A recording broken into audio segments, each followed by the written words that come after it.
afraid. Sight of a pretty girl makes him afraid. Sight of a pretty girl makes him afraid. Sight of a pretty girl makes him afraid. Sight of a pretty girl makes him afraid. Johnson boys say when a hunt took two dogs and went astray. Hi. Today I'm going to show you the year and condition of our Winnebago that we're selling. We are selling it, we just have not used it in the last year or so, and we've decided it's time to go. It is an 82 Winnebago Brave. It is 26 feet long, I believe, 26 or 27 feet long. It is called a bunkhouse, meaning that there are bunks in the back. It comes fully equipped with a refrigerator, freezer, full stovetop, oven,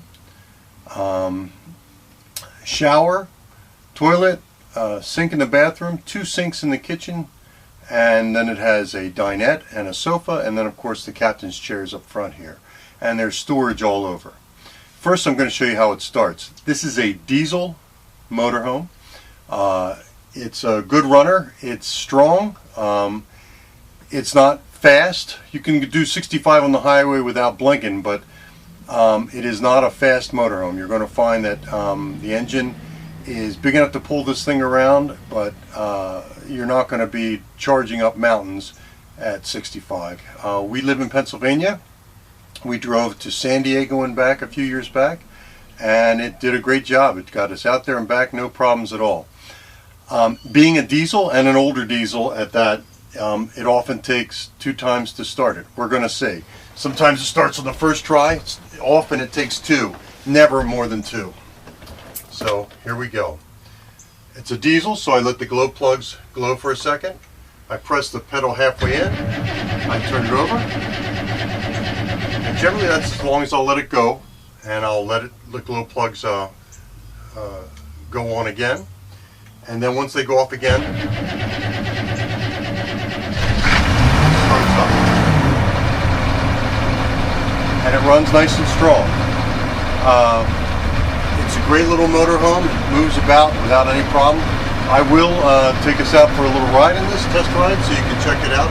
When you first start it, because it's an old diesel, it has a tendency to smoke a little bit for the first minute or 2, and then it's fine. It stops smoking completely. I had that checked out. I was told that that's just an old diesel. They do that sort of thing. Being that it's a diesel, it gets good mileage. On a 10,000 pound vehicle like this, you would expect to get pretty lousy mileage. But when we were driving out to San Diego and back, we were getting about 13 to 14 miles per gallon. And but generally around town, and if you're on vacation and you're not on the highway most of the time, you're looking more at like 10, 11 miles to the gallon. Okay, let me show you the rest of the motorhome. First thing I can do while we're up front here is I can show you, we've got obviously a radio, a nice radio set up here, and it works great. The opportunity to speak his mind about issues. Turn it down. From the grade he there are 4 sees on speakers Wall in here. Street, They're all around the house, 2 in the front sank and in 2 in the around the house part of the motorhome. Gosh, I have no idea what this is. But I'm gonna turn it off. So it plays CDs. It also just does this. Here's one of the great features of this thing. It has a Onan generator. I believe it's 4,500 watts. Easily enough to run the air conditioner and other things. And it starts just by pressing this button right here. You heard it in the background there. Starts right up. Never had a problem with it. It's a propane generator. And like I said, it runs everything, including the air conditioning. I will turn this around so you can see. Speaking of air conditioning, I put in this unit just a few years back. The old unit was getting long in the tooth. The original unit, I believe, was a 11,500 BTU. This is a 15,000 BTU. I found that the 11,500 BTU just didn't seem cold enough. So I put this one in. This one has, not only blows real cold, but it also has a heater built in for when I want to get a little heat in here on cold nights. Okay, we'll take a look around at the rest of the place now. As you can see, here's the air conditioner. We have lights all over the place in this thing, and they all light nicely, as you can see. These run on 12 volts. They run on the house system. Here's a light here. There are lights under here. There's lights all over in this place. There's actually lights up front. These are actually lights here. These little guys right here. I never use them. I'm not sure what you would use them for. I guess reading a map. I usually use a GPS, so that's not a big problem. Light, of course, over the sink. Here's the sink. It's a double sink. Right now, I haven't, like I said, we haven't used this in a couple years, so I did, as I always do, I set it up for winter, and right now it's got the pink liquid in antifreeze, so you're going to see pink come out here, but you can see, there's the pump. You can hear the pumps running. As soon as, obviously, as it's not being used, the pump turns off. You can hear it if you listen carefully. Okay, so that pink liquid is just waterline antifreeze. Keeps the whole system working well. Here's the thermostat. Here's the water thing. You can see there's for black water. You can see it's empty. There's the gray water tank. It's empty. Fresh water tank has the pink stuff in it and it says quarter. Here's the pump. There's a display for hours and what time it is. You can set it and it runs perfectly. There is a hookup here for cable, as you can see, and there is an antenna controller up there. I've unhooked those years ago because they just were problematic. They didn't seem to do that much good. We do have a microwave in here, and it runs on the house system, and it's working well. I have the generator turned off so that the microwave only runs on 120 volts. So if you have either you're plugged into a landline or you're running your generator, it'll run then. Here's the stove.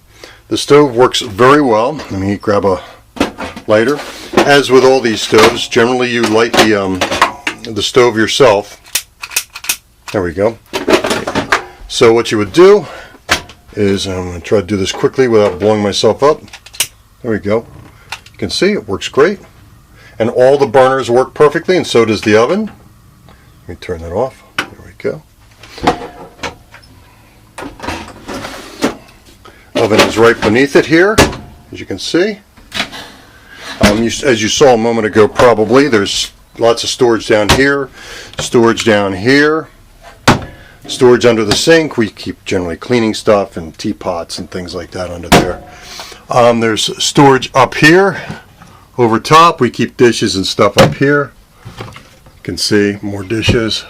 Microwave goes in here. This is the refrigerator. There's the freezer.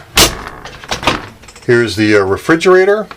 That runs on 12 volts, or it will also run on propane. And that's done up here.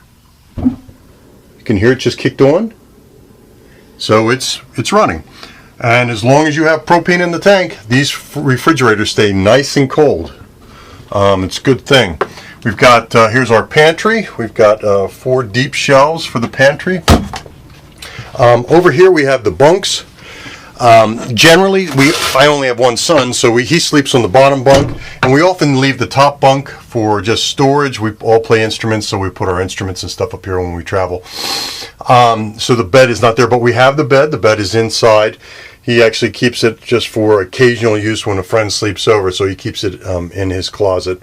But it looks exactly like this one. It's just a blue plush velvet cover and a nice little bed. They work great.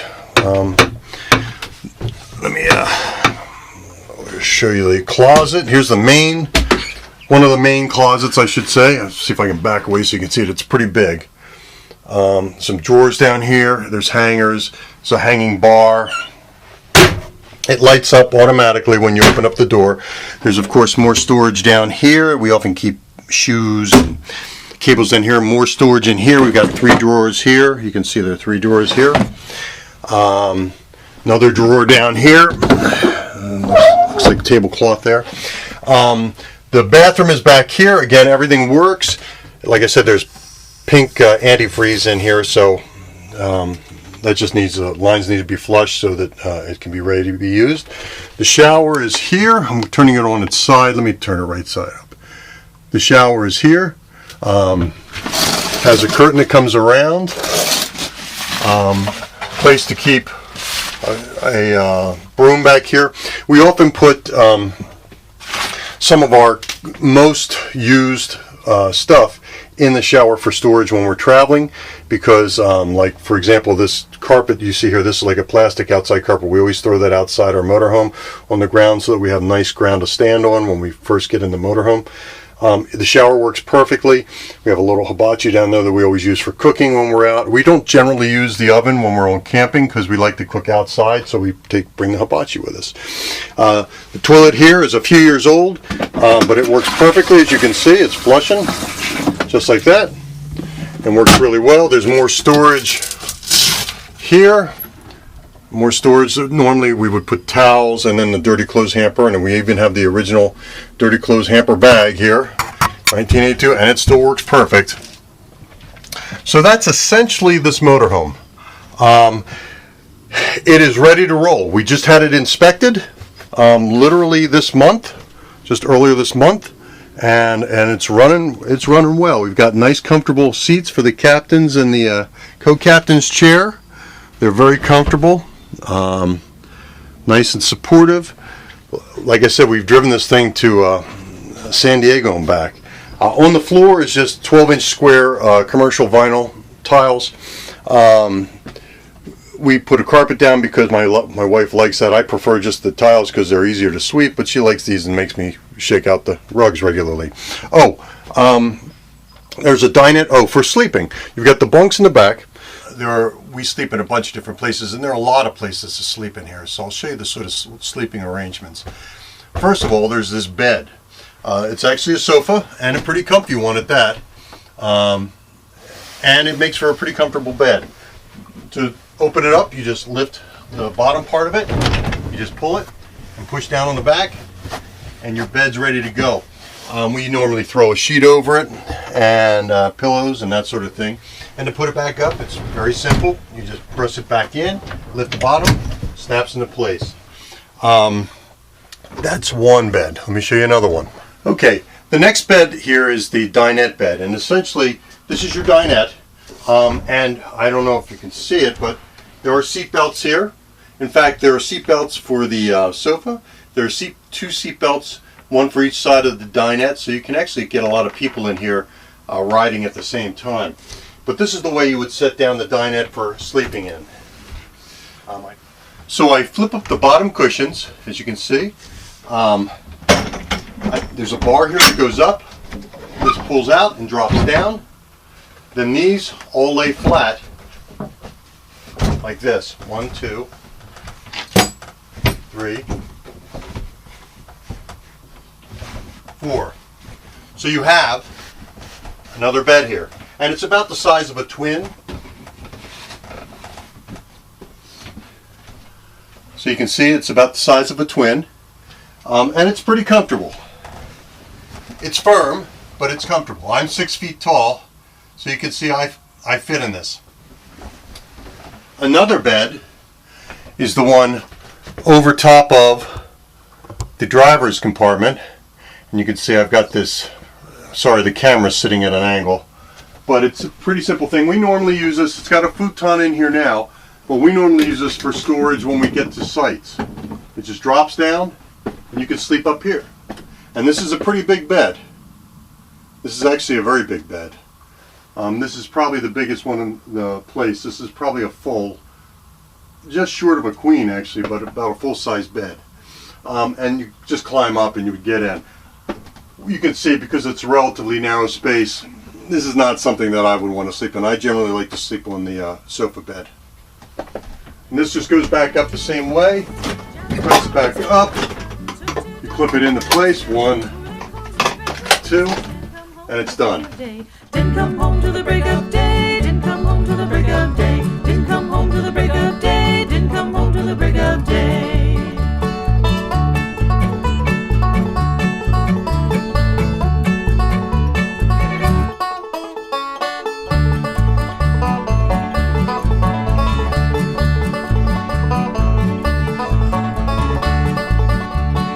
Johnson boys say when a court and concrete girl so pretty and sweet.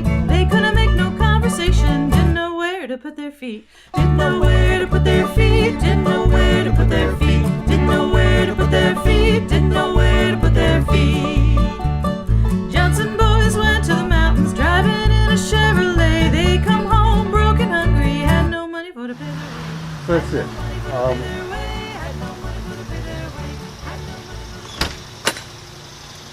There's a lock, obviously, to hold the door open. You can leave the screen door shut if you like.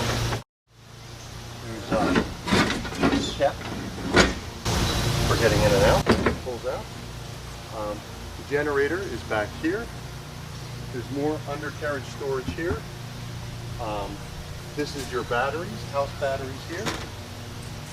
This is your propane tank under here. It has all new fittings on it. So now we're going to take the motorhome for a little test ride. I'm going to point this camera frontward so you can sort of see out the front window. Okay, pulling out on the street here. There we go. I'll turn the AC on. There are a few things in this motorhome that don't work perfectly. One of them is the front dash AC here, although it blows cool, does not blow cold. It definitely could use a recharge. We had the whole system rebuilt about 8 years ago. And it did great, but it's just slowly been getting less and less cold. It definitely needs a recharge. The only other thing that really doesn't work on the house is the house heating system. If you were to take this out in the winter, I did buy the last air conditioner I bought is an air conditioner that has a heater built into it. I did that on purpose because also about 8 years ago the main heater for the house just stopped firing, and I didn't want to replace it, nor did I really want to have it repaired because we never used it. So we just don't use it. What I did was I turned the propane off to the heating system in on the house, and it's no longer running. I'm sure it probably could be checked out and probably could be gotten running again. We're right now going up a very steep hill, much steeper than most hills around. I live in Chester County here, and we have some pretty steep hills. So the motor takes it up fine. The motorhome definitely downshifts to get up that hill. Like I said, the motorhome is just inspected. It's got good brakes all around, good tires all around. It's ready to roll. I have like the air conditioner running now, so you probably hear the fan motor blowing. It's a warm day, but it gets around no problem. Does a good job getting around. I'm taking it on, these are some back roads so you can see how it handles on back roads. No problem. It's an easy driver. It's definitely it's all automatic and power steering. You know, power brakes, power steering, automatic trans. So it's just like driving a automatic bus, I guess. I'm going to take it up the highway here, so you can see how it is on the highway. This is out on a local highway.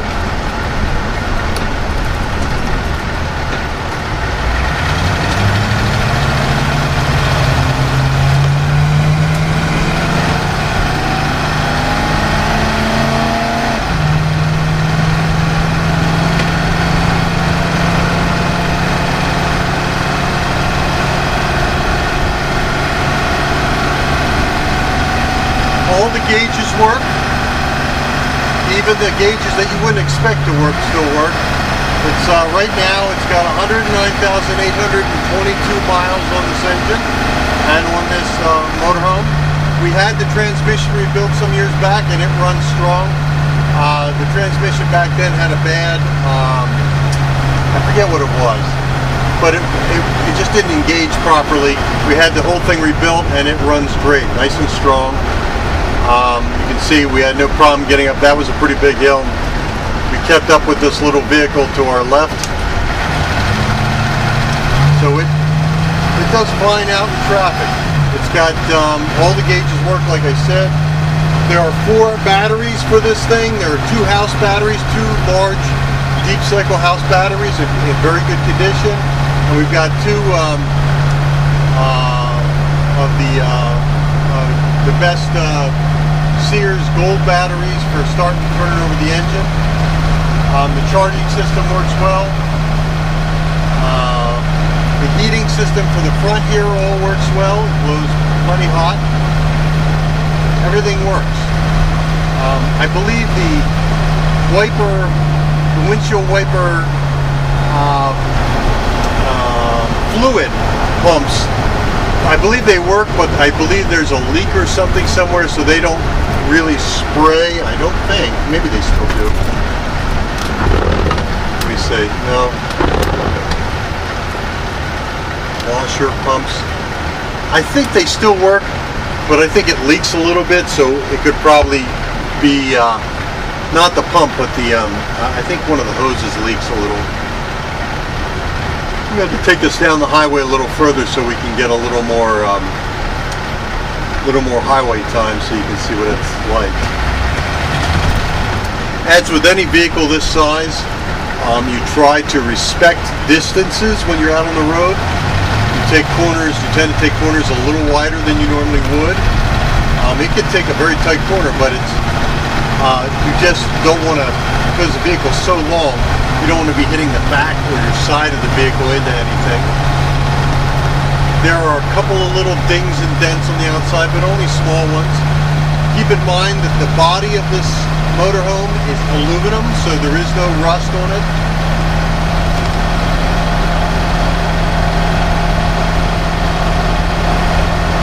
Right now we're doing 50 miles an hour.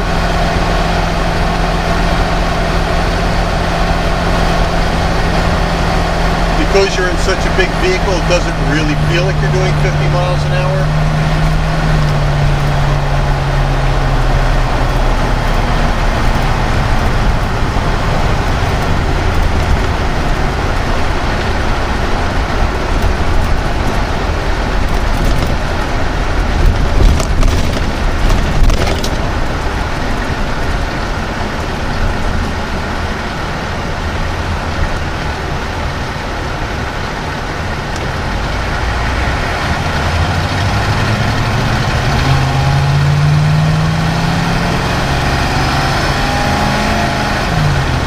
You can hear the engine sounds nice and strong.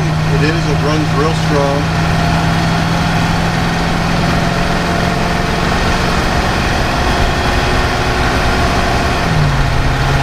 At this point in time, I think we probably have, the tank is reading about 3/4, a little over 3/4 full.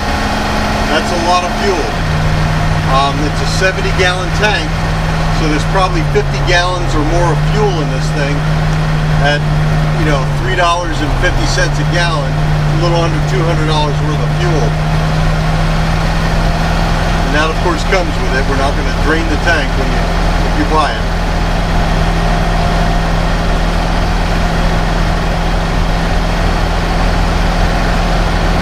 Like I said, it's easy to drive. The horn works, as you can hear.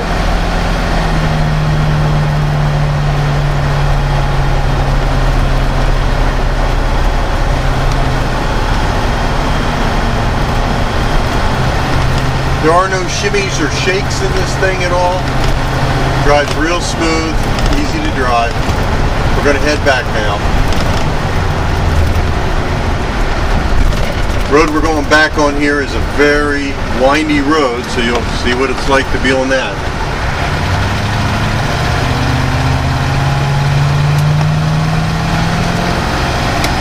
The camera is just barely hanging onto that tripod, so it may do a little leaning, and I'm hoping it won't just fall over.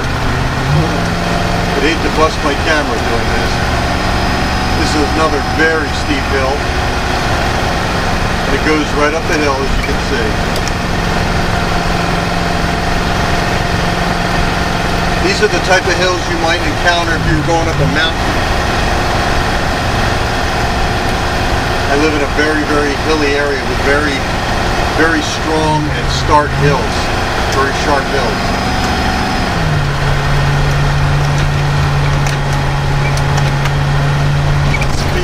The speed limit is 45 here. I'm doing about 40.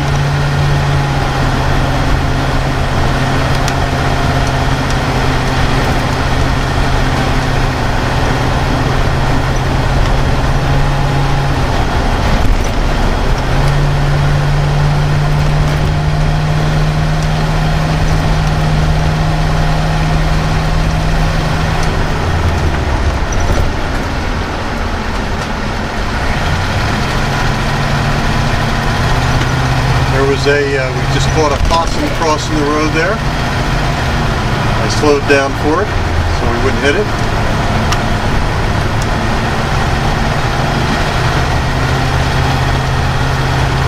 This is a pretty narrow road. This is a big motorhome. On narrow roads like this, you do feel that you're driving on a narrow road. You can see this vehicle just passed us going the other way. It was well over the line when he was coming down the road. It's a narrow road. We've been staying on our side of it.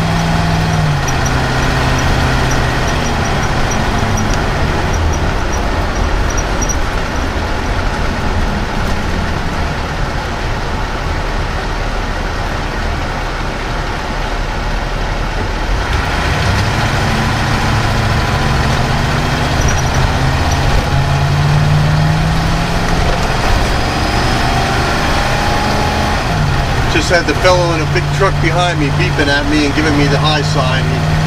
I guess he likes old motorhomes. He probably realizes that this thing has had seen its share of wonderful trips.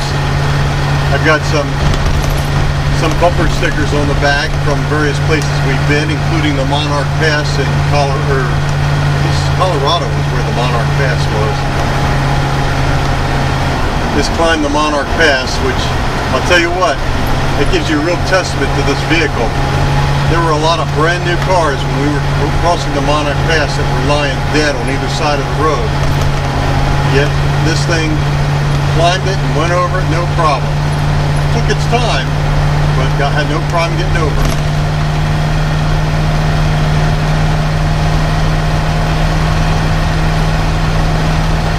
So right now we're just like cruising along at it, doing about 45 miles an hour.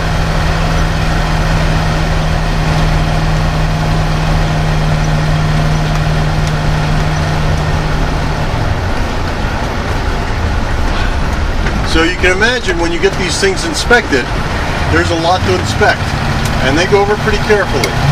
There are a lot of lights on this thing. There are lights on the inside, there are lights on the outside. All the various lights on the outside work perfectly, of course. Turn signals, brake lights, travel lights.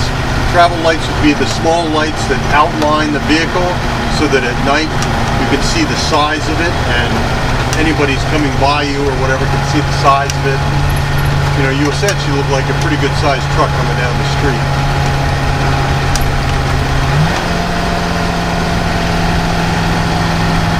Okay, I'm going to pull this into my backyard, which is coming up here.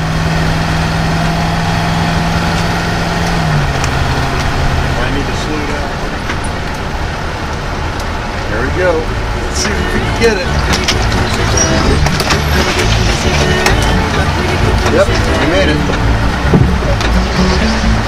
Those are tree branches on top of us.